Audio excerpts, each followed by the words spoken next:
Okay, I want to talk a little bit more about the concept of the controlled demolition of controlled opposition. This is the idea that these characters who market themselves as truthers or conspiracy theorists or anything similar along those lines were created precisely to be destroyed in the same way that those two towers were created to be destroyed in the massive mega ritual that took place on September 11th, 2001. These characters, many of whom pretend to be giving you the truth about events like that, were planned into the larger ritual in advance, knowing that they too would be destroyed in a similar way, and the effect of their destruction would have a significant impact on the future of speech in the United States of America and in the world in general. We're seeing this play out all around us right now. Massive censorship that is in response to quote unquote the rise in hate online. And it's characters like this who were scripted into existence in order to provide the plausible justification for censorship. It's sort of like it is when writers create a movie script. They think through so many different angles that will be involved in the story, including the characters and their arcs, how they're going to start out being portrayed in the film, what will happen to them, and how they will end up. What's their resolution as a character within the context of the plot of the story? And along those lines, they write out all of the dialogue that each character will say in order to fit that storyline. It's very similar to that, what is going on here. A character like Ian Carroll has the lines written for him in the context of his character arc. They know before you even see his face what he will be saying and the role he will be playing within the larger ritual. They have scripted his words into existence before he even speaks them. He is the actor that they hire to play the character that has already been written. That's what all of these actors are doing, for lack of a better term. I mean, that is the game. Live action role play would probably be a better way to describe it. LARPing.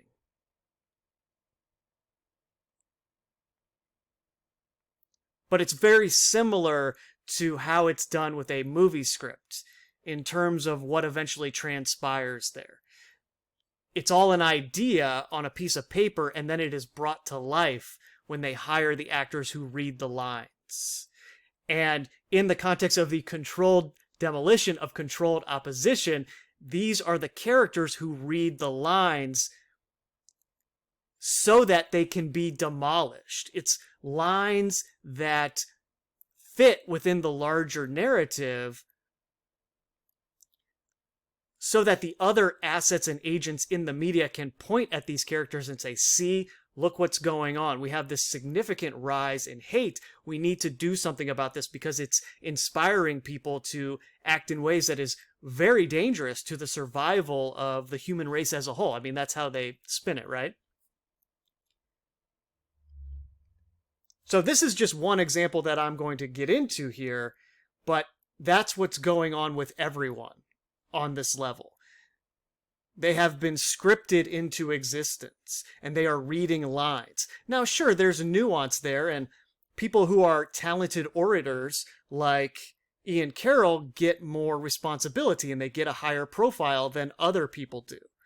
There are a lot of people that just have YouTube channels who do a similar thing, but they don't have the talent to be put on platforms like this as speakers.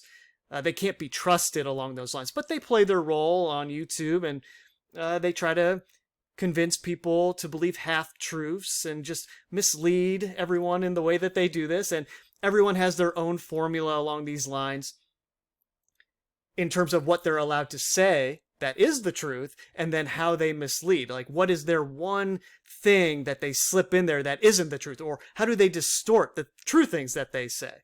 And that's usually done in very obvious ways, where someone will say something just outrageous and then have all of this other true stuff that they say, which is then discredited through the outrageous thing that has been scripted into their character.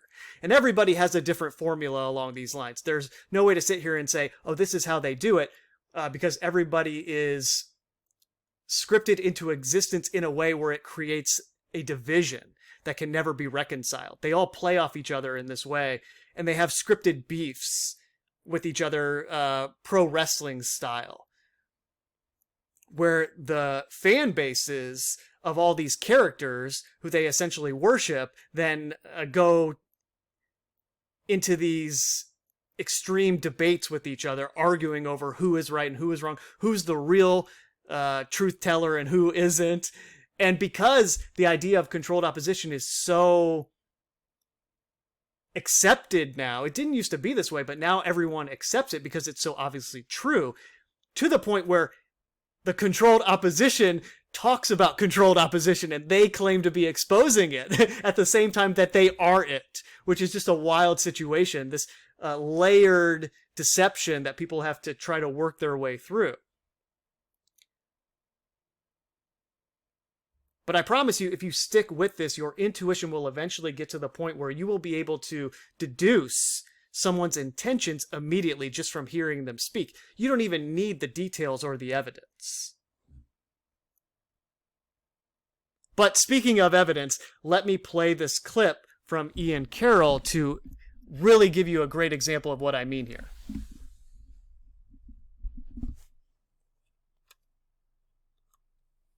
And I finished the video, and it was October 6th, and I was like, I was very worried, because it's like, you weren't allowed to talk about it. And I had just made this whole documentary about the history of Israel-Palestine and the propaganda and what it all was. And I published it on October 6th on my Locals channel. And I kind of had this like lean back and like, if that's the end of the ride and I get canceled for this shit, so be it. And then literally the next day, and I'm not saying that October 7th was a good thing, but I'm saying that literally the next day, the entire internet was ablaze about Israel and Palestine, and everyone was talking about it. Wow. And it was the weirdest fucking coincidence. Like, and suddenly.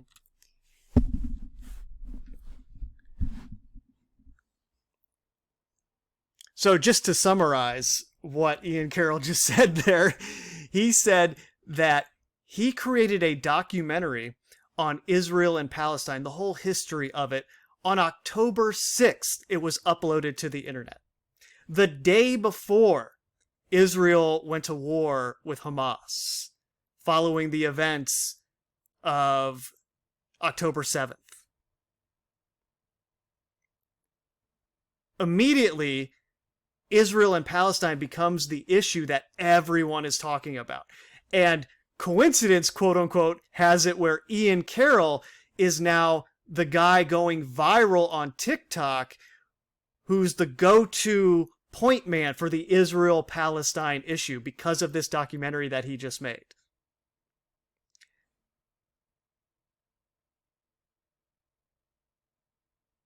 Do you see what I am saying here? The odds of that being a coincidence is zero. That is not a coincidence. That was planned. And you see, when you understand that that was planned, you really get an idea of the scope of this thing that we are dealing with. A character as insignificant as Ian Carroll was scripted into the Israel-Palestine conflict in the United States of America. They were thinking that far ahead, that many moves in advance. They script their controlled opposition figure into the debate with a documentary that is released one day before this allegedly organic event that transpired where Hamas engaged in a quote-unquote terrorist attack in Israel. They allegedly didn't even know that that was going to happen, and that Israel was just reacting to the act of war in the way that it is allegedly justified to react to some attack like that. And at the same time, this guy has released a documentary the day before on Israel and Palestine, is now an expert on the subject. At least that's how they portray it.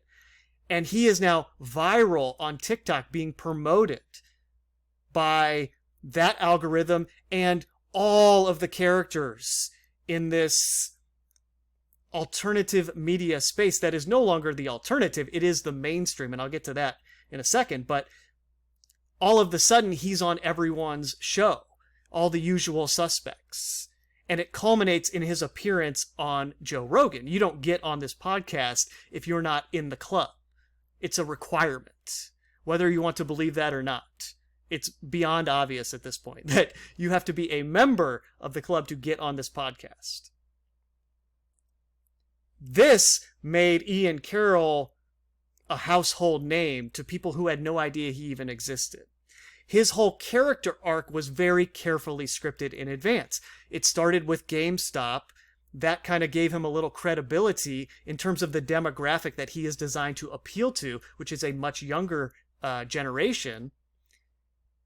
And then they take his character from GameStop into this Israel, Palestine, Epstein, Whitney Webb territory. She's kind of an updated version of James Corbett, and they focus mostly on information related to the quote-unquote deep state in that way. And why do they do that? Well, because people like Ian Carroll are who, by design, the mainstream media, or legacy media, however you want to refer to it as, points to as evidence that things like anti-Semitism in the US are surging to record highs.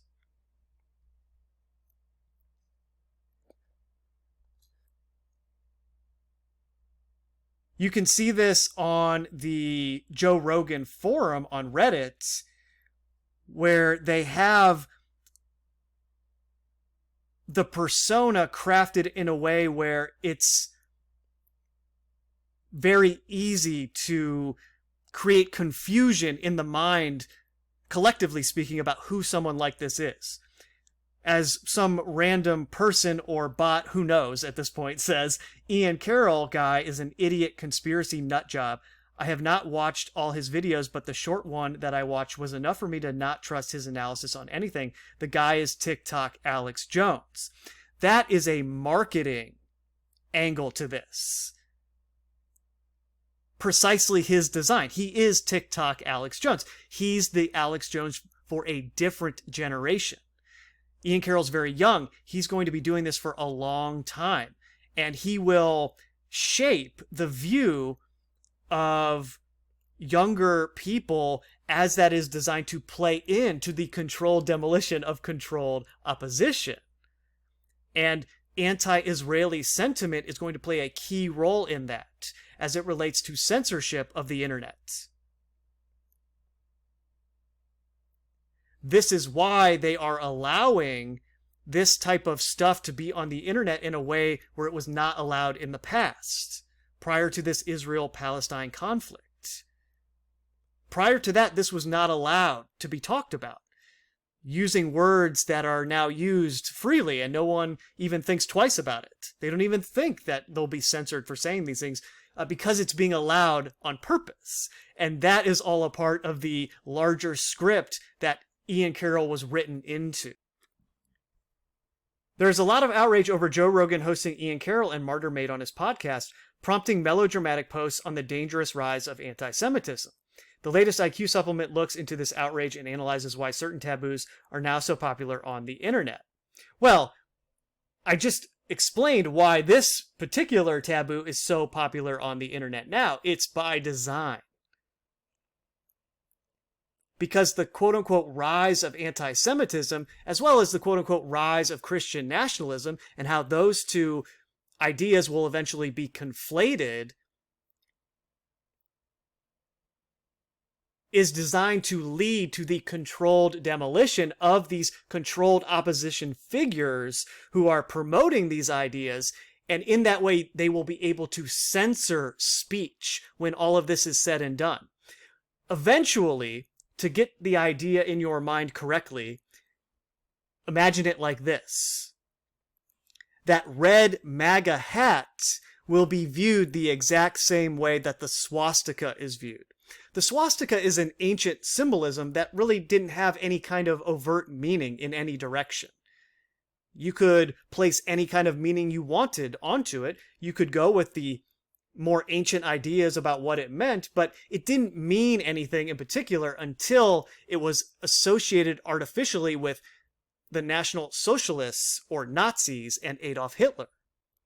Now that symbol is taboo, right? You cannot show that symbol anywhere or promote it in any way without being canceled in some way or censored in some way, depending on where you live, right? It's literally illegal to portray things like that in certain countries, or you will go to jail. And that's the idea here, okay? Eventually, that red MAGA hat, through what they do here, through this controlled demolition of controlled opposition, Donald Trump being the number one point man for that thing, but we've talked enough about him. Let's look at it from a different angle. This artificial movement on the internet, built through QAnon, MAGA, and characters like Ian Carroll and Alex Jones and David Icke and all the other original characters who are still around that started the whole thing post 9/11 in a very real way, because post 9/11 coincided with the internet. I'm talking about the rise of this stuff on the internet as opposed to the stuff that was in books before the internet came into existence, though people were playing their role along those lines going all the way back to the 1950s and before. Like all the other agendas, this thing has been planned many, many, many decades in advance. They're 1,000 moves ahead of us, and you can trace it as far back as you want. I'm just focusing on this one particular aspect of it, which is the artificial rise of conspiracy culture on the internet and how that relates to this controlled demolition of speech in terms of the First Amendment in the United States of America. Donald Trump subsumed conspiracy culture on the internet, became the conspiracy theorist president, and brought this whole generation of people and media personalities that are now the mainstream media, essentially. Because the internet is the mainstream media. I mean, that even the legacy media is now on the internet, and barely anybody watches them on traditional television. They have adjusted in their own way to the internet setup. And their role as the legacy media in this way is to point the finger at this dangerous rise of fascism in all the ways that it can be perceived. And they will say that this rise in fascism, this coup that transpired, was achieved through misinformation and disinformation and hate on the internet. That's how it was achieved. Misinformation caused people to not be able to understand what was really going on. They were misled. And they voted these people into office who then destroyed the country, right? In all the ways that they are doing that now, artificially. It was in the script as well. And through that process, they will also engage in the controlled demolition of speech on the internet, because they will point the finger at themselves, at this whole thing that transpired, through all of their assets and agents that they put into the script to do this, to lead you astray and hijack your energy in this way, use it for this end. They will point their finger at it and say, oh my gosh, look what happened. We have to do something about this. We cannot allow this hate to brew on the internet anymore. We have to seriously get a hold of this problem. Look at what it allowed to transpire in the United States and the world in general. Look at all of these events that we can attribute to far-right extremism or even leftist extremism now. The whole thing is out of control. We have this huge domestic terrorist problem. That's the new issue that must be addressed. And to address domestic terrorism, we must address what can be stated online. We have to address anonymity online. people have to be responsible for what they're saying so we can stop this. Everyone needs their own digital ID that can trace everything they do online back to their actual person. And then that can be tracked and traced by everything that the person is involved with, including employers and everything else along those lines. Your financial institutions. Maybe we cut you off from your money if you say certain things. And it's justified because look what happened.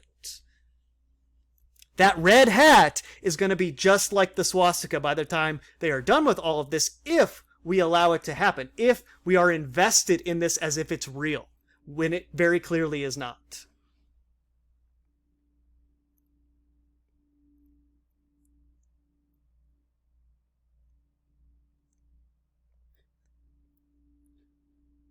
Now, as a part of this Ian Carroll interview, they brought David Icke into the narrative, and this is old school wrestling promotion, right? You take a few digs at somebody, just a little offhand comment here or there that brings their name into the energy that's created through this interview and gets people talking in a way that they otherwise would not. And here's Grok's summary of this whole thing. David Icke and Ian Carroll are engaged in a public disagreement on X. Icke, a well-known conspiracy theorist, has criticized Carroll, a commenter, for promoting narratives Icke believes are controlled by a deep state system. Carroll responded lightheartedly, expressing admiration for Icke despite the criticism. The debate reflects broader tensions within conspiracy theory circles about trust, promotion, and narrative control. Icke's history includes being banned from multiple countries for his views, while Carroll is known for his rapid online presence and commentary. Even Grok is noting the rapid online rise of Ian Carroll. But that was just the Grok summary. You can actually go to Twitter and see their scripted beef here, where they're seemingly at odds with each other, but at the same time promoting themselves through this process. From the BBC here, David Icke, conspiracy theorist banned from Netherlands. Mr. Icke rose to prominence promoting fringe theories in the 1990s and found a new audience with the COVID pandemic. He falsely said the virus was spread by 5G mobile phone networks and that a Jewish group was involved. Mr. Icke was due to address protesters critical of the government's COVID-19 response in Amsterdam on Sunday. News of Mr. Icke's 2-year travel ban was first reported on his own website, where he said the Dutch authorities sent him a letter saying his presence in the country could cause tensions between different groups and disrupt public order. And because of the nature of the European Union, being banned in one country means you're banned in all the other countries. So he was banned in only one country, and in effect, he couldn't travel to the other EU nations as a result. And the reason that they give for his banning was anti-Semitism and disrupting public order. And this is a preview of the coming narrative, where the rise in hate is dangerous to the public order of democracy, right? It's creating domestic terrorists, and so it needs to be censored or banned, like they're giving us the example here. It's very similar to what they did to Alex Jones, where they deplatformed him for a lot of the things that he said, and then they went to the extreme of taking him to court, setting this precedent that you can be sued for saying certain things that are deemed unacceptable. And of course, Alex Jones is still a multimillionaire. He still has all of his money. It's just the shell game of all the corporations they use have declared bankruptcy, and the whole thing will be drawn out in the court system in a way that no one actually loses any money. It's just redistributed to the lawyers who are involved in the case and all the other companies that get involved in trying to buy it out. And it's all redistributed eventually back to Alex Jones in the way that characters like this are taken care of for playing their role in the script.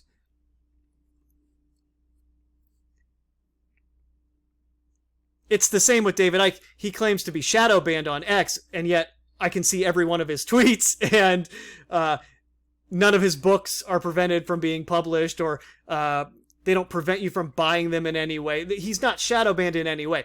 But the real truth would be shadow banned or suppressed And so they claim it because they're claiming to give you the real truth. But it's kind of a fake claim of censorship.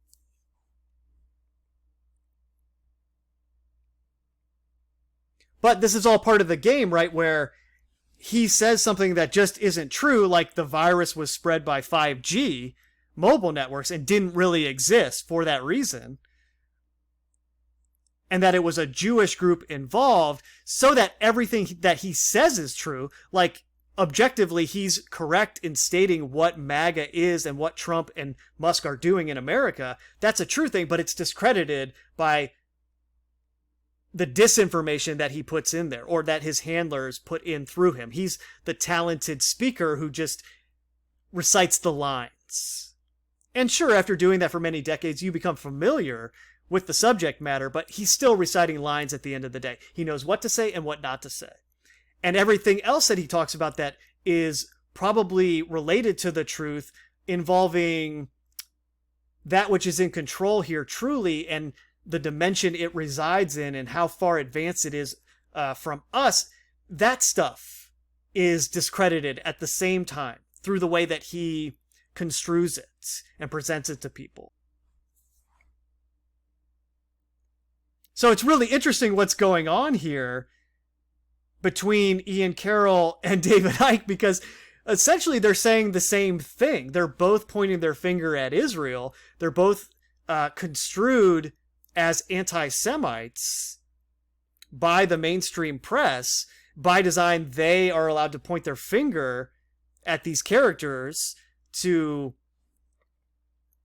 further give rise to the idea of anti-Semitism being at a record high, as that relates to the rise in hate and the whole censorship thing. But then the people who are actually paying attention to both these characters are sitting there saying, well, I don't know what to do now because they're fighting with each other. And this is the whole thing, right? It's division from people who claim to be exposing how mainstream governments and politicians and academia and the whole thing is dividing and conquering the population, right? They point that out on one level, and then they do it to you on another level.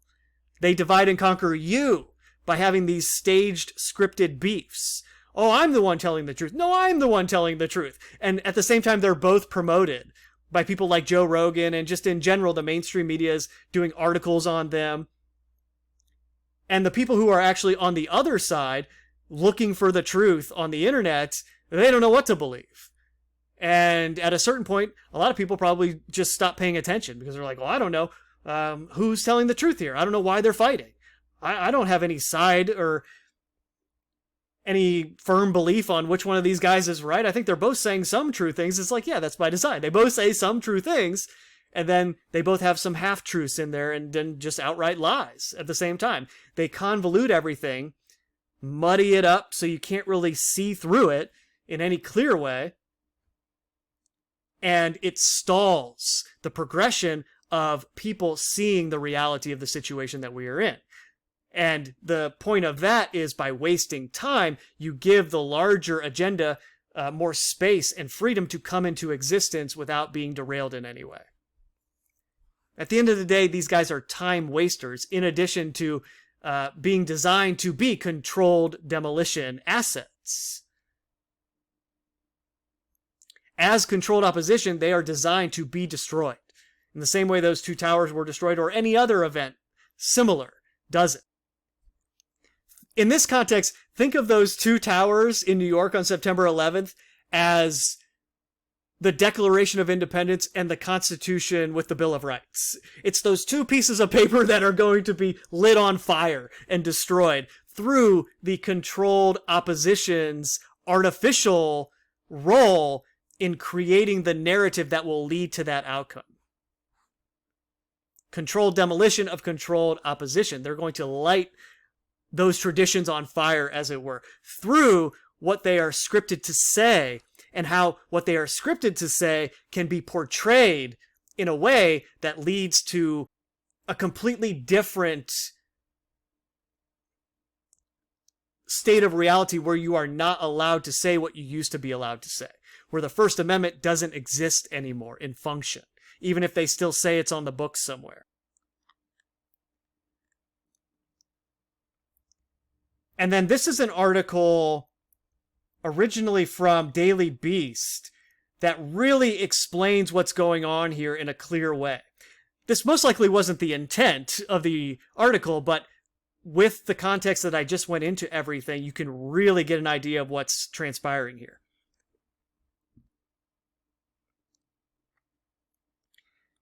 It is exactly when a political party or movement wins power that dormant and definitional fights begin to break out.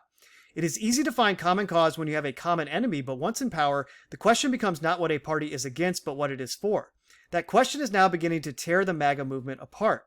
The answer, according to a troubling and increasingly ascendant voice on the right, is, quote, noticing, exposing, and fighting the Jews. See how they're bringing in 4chan there? This long history of, quote unquote, noticing on the internet. This is now being made mainstream on purpose. That's it in a nutshell.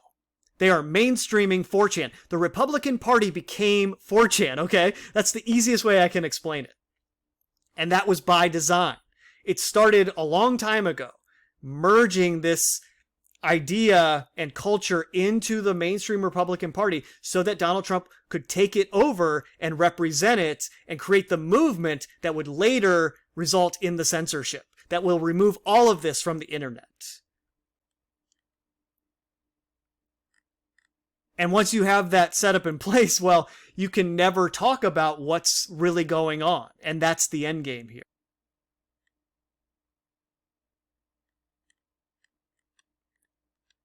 Savvy voices within new media understand where the puck is going and they're skating to it. Figures like Candace Owens, Andrew Tate, and Ian Carroll make it a point to notice and explore the possibility that Jews in Israel may be responsible for society's problems, ushering in a trove of conspiracy thinking among young conservatives. Each figure has a particular niche inside the very brave truth-teller firmament. Take Candace Owens, who has perfected the art of exploiting disillusionment. Owens now hosts the third most listened to podcast in America, the Wall Street Journal revealed this week, influencing the views of roughly 40 million people per month. Now, like everything else, musicians that are artificially popular, any kind of personality along these lines, especially influencers, quote unquote, who are artificially popular, Mr. Beast, people like that, they are given fake views and fake statistics to fit within the narrative that they want to have portrayed about the character. In this case, they want Candace Owens to be viewed as very popular, even though she most likely is not, at least not at the level that they're describing here, so that the agenda that I'm talking about will have a realistic paper trail in the history books. Oh, look, as a part of this movement on the internet, Candace Owens, this conspiracy theorist, anti-Semitic personality, rose to the third most popular podcast in America because of the disinformation online, because you could just speak freely. That's what helped her rise to that level. You see, they're painting the portrait, as it were, of who they want her to be and who they want her to represent. Guarantee you she does not have that many listeners. Just like anybody else who's portrayed as very popular doesn't have all those listeners either. It's all bots and artificial traffic. And indeed, that goes on with Candace Owens just as much as it goes on with the fringe YouTubers who have 100,000 views, 50,000, 20,000, 10,000, 5,000, whatever it is, right? Those are most likely fake depending on what level the person is at and who they're designed to appeal to. She blends criticisms of cultural rot and elite hypocrisy with intentionally outrageous balderdash, such as her fixation on Frankism, a tiny 18th century cult that is, in Owens' bizarre imagining, really behind globalist agendas, her flirtation with Holocaust denial, and her fascination with trying to prove that history's villains and power brokers, like Joseph Stalin or Mustafa Ataturk, were actually Jewish. Owens assumes correctly that most of her listeners don't know or remember that Stalin was actually a failed Eastern Orthodox priest, and Ataturk a militant secularist with Muslim... Why does this keep going away? I don't know. Keeps popping in and out of existence here. I'll just have to refresh every time that happens. But the last word there was Muslim parents. Owens is one of the biggest political voices on the internet. She has 5.6 million followers on Instagram, 6.6 million on X, 5.8 million on Facebook, and 4.2 million on TikTok. Yeah, none of that is real. She unfortunately knows how to package some of the oldest calumnies against Jews in a way that feels fresh and edgy to her audience.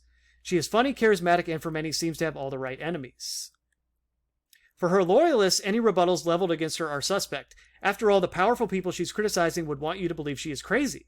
This is the vicious cycle that lures people into conspiratorial thinking and provides a kind of protective shell against actually inspecting any outlandish claims. Andrew Tate is a prodigal espouser of the everything you thought was good is actually bad approach, one that has proven wildly effective among those who aren't getting satisfactory answers from mainstream institutions. Tate is a controversial internet personality, former kickboxer, and self-styled entrepreneur who gained fame for his outspoken views on masculinity, success, what's the next word? And relationships. He promotes a hyper-masculine, individualistic philosophy that emphasizes financial independence, self-discipline, and dominance in personal and professional life. He often speaks about the Matrix, a metaphor for societal control, and what he sees as a system designed to keep men weak and dependent. His rhetoric frequently challenges feminism, modern relationships, and what he views as the decline of traditional masculinity. But along with his broader trust nothing they tell you attitude, Tate sounds like Owens. America believes it has free speech. It doesn't, he insists, because you cannot speak out against the Jews. Want to be a real man? Whine about the Jews, says Tate. Want to really prove that you are free to do as you please? Raise a Sig Heil. It's just a Roman salute. This part of the right marches in lockstep. On March 6 alone, Owens appeared on Theo Von, Ian Carroll appeared on Joe Rogan, and Tate appeared on the Full Send podcast. Again, no such thing as coincidence. This is a design that you can see the scaffolding of now. These characters are all working together in terms of the narrative they are designed to promote, and they all went on podcasts on the same day promoting the same idea to give rise to the idea that these things are at an all-time high and only getting more dangerous. Because eventually, these characters and the movement they are a part of will be destroyed in a controlled demolition, and it will result in mass censorship on a level that we probably can't even imagine yet. All three discuss some version of the nefarious influence of the Jews and Israel, and all three noticeably tone down the heat of their rhetoric compared with past podcast appearances. You see, they did that all by design because they're trying to appeal to a more broad audience. In other words, what they would usually say was sort of muted so that somebody who wasn't exposed to it already might say, oh, maybe there's something to this, because they do need more people on board with this to make it seem more mainstream so that the history books will have the paper trail to point to and say, oh, look, this is just like the Nazis before World War II. This movement, this fascist movement is growing. Look, we have all this evidence. Owen's husband, the son of a British lord, I wonder how many people know Candace Owens is married to the son of a British lord, is personally close with Tate, who she then hosts on her show in defense. She also often sources her anti-Semitic claims from Carroll, compounding their reach. And the key here is that all three of these characters are very young. They're in their 30s still, because they're designed to appeal to Gen Z in particular, as that will relate to potentially the controlled demolition of Israel itself, in tandem with the controlled demolition of the United States of America, the idea of the colonists, and that whole thing needing to be abolished. This is not by chance. This is a coordinated attempt to cross-amplify conspiracy thinking and cater to the most paranoid and conspiratorially minded denominator. There you go. This is somebody in the mainstream, a journalist, who tells you what it is. She tells you exactly what I just said. It's controlled demolition of controlled opposition. This is by design. Okay? These characters are scripted into the narrative to serve a purpose. They are not real. They're actors.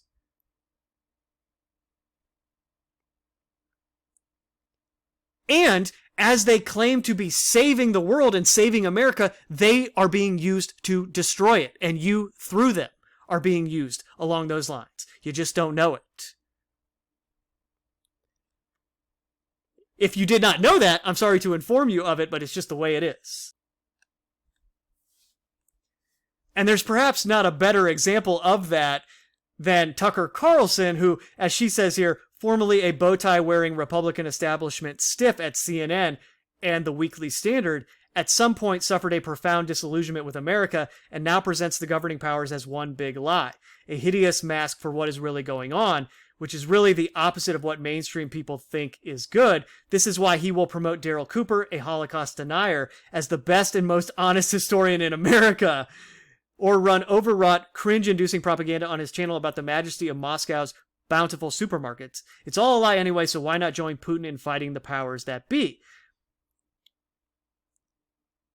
Now, Tucker Carlson is the same. He was scripted. His character was always designed to start in the mainstream and then move to this online persona that would help with the agenda that I've been referring to in this video. That was all by design. It wasn't him becoming disillusioned. No, that was scripted into his character. Because he helps legitimize it as a former member of the mainstream. They always do this at the lowest levels of quote-unquote truth, where they have somebody with credentials of some type, where the average person says, oh, this person was this thing in the actual real world. That means they're credible. And that's a very effective way to promote propaganda. In any event, of course, Tucker Carlson said that a Holocaust denier was the best and most honest historian in America because it ties into this agenda, right? It ties into the anti-Semitic incidents in the U.S. surging to record highs narrative. Now, this is very important. With traditional media institutions hemorrhaging money, viewership, and staff, it's imperative to understand that new media voices are the new mainstream media, exploiting the constantly shifting sands that today exemplify the media landscape. No longer are conservatives the opposition. There's been a shift in power, culturally and politically. With it comes responsibility. The MAGA movement must celebrate its victories and realize what they mean. They've won. They are the culture, no longer the scrappy startup or the outsider. They must get their house in order and expel the most radical among their ranks, starting with the anti-Semites. You see, the MAGA movement is the mainstream media now. In terms of what the internet is and how the media landscape has changed, it's the dominant force, and this is by design. But it's only temporary, okay? This is a temporary thing that will only exist for a certain amount of time so that it can build to the next January 6th, whatever that will be. Whatever this thing is that will culminate all of this propaganda, will use this burst of MAGA into the mainstream media to justify why it can never happen again, in the same way that they did it to the Hitler Nazi-inspired rhetoric that is now, like I said, illegal to reference even in some countries, or you go to jail. That's the same thing that's going on now with MAGA. That red hat will be the swastika. And these characters, who I just mentioned the mainstream versions of, right? Owens and Tate, Tucker Carlson, that's all very artificially popular mainstream characters that are promoted by design. But this goes all the way down to the lowest levels of YouTube. It's a whole big movement that usually will filter you through all kinds of different subjects, too many to name here. But because it's related to QAnon, you'll often find yourself being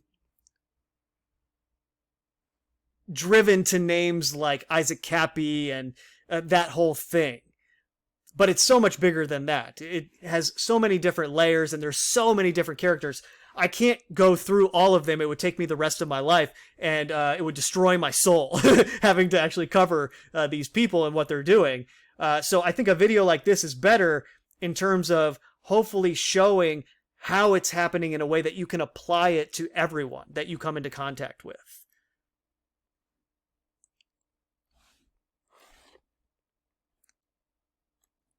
All of this is being done by design because it's a controlled demolition of controlled opposition that will eventually transpire.